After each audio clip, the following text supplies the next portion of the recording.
வணக்கம். சற்று முன் கிடைக்கப்பெற்ற மிக முக்கியமான செய்தி ஒன்று வெளியாகி உள்ளது.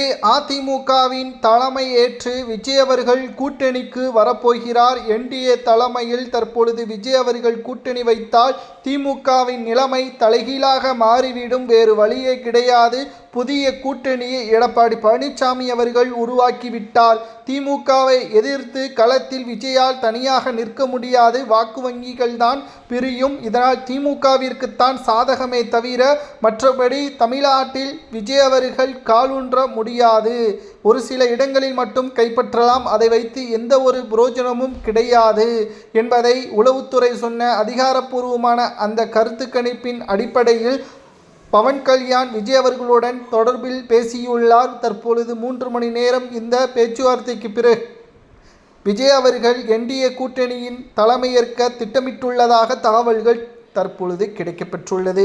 விஜய் அவர்களுக்கு தற்பொழுது வேறு வழியே கிடையாது. எடப்பாடி பழனிசாமி அவர்களுக்கு அடித்த மிகப்பெரிய ஒரு அதிர்ஷ்டமாகவே பார்க்கப்படுகிறது. விஜய் அவர்கள் மட்டும் தற்பொழுது கூட்டணிக்கு வந்துவிட்டால் என்ன நடக்கும் தெரியுமா? தமிழ்நாட்டில் முதல் முறையாக கூட்டணி ஆட்சி நடைபெறும். அதாவது தனி பெரும்பான்மையை அதிமுக இழக்க நேரிடும். இதனால் சரிசமமாக தொகுதிகளை பங்கீடு செய்ய வேண்டும். திமுகவிற்கு எதிராக களத்தில் இருக்கக்கூடிய கட்சியாக அதிமுக மாறும். இதனால் தமிழ்நாட்டில் 50 முதல் 60 தொகுதிகள் வரை விஜய் அவர்களுக்கு எடப்பாடி பழனிசாமி அவர்கள் கொடுக்க முன்வர வேண்டும்.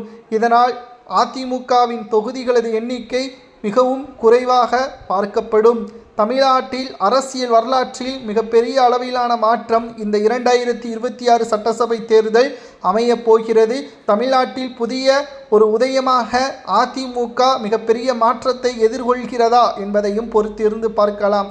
சமீப காலமாகவே அரசியல் களத்தில் மாற்றங்களும் எதிர்பாராத பல திருப்பங்களும் நடைபெற்று கொண்டுதான் இருக்கிறது.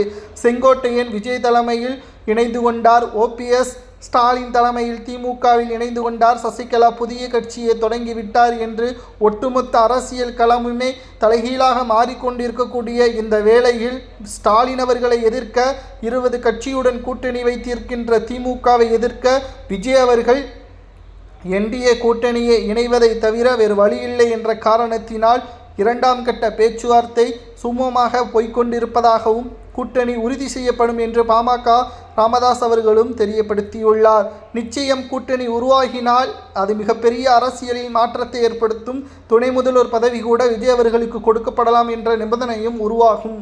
இது ஸ்டாலின் அவர்களுக்கு பேரதிர்ச்சியை ஏற்படுத்துமா என்பதை மக்களாகிய உங்களது கருத்துக்களை கூறுங்கள். விஜய் அவர்கள் அதிமுகவுடன் கூட்டணி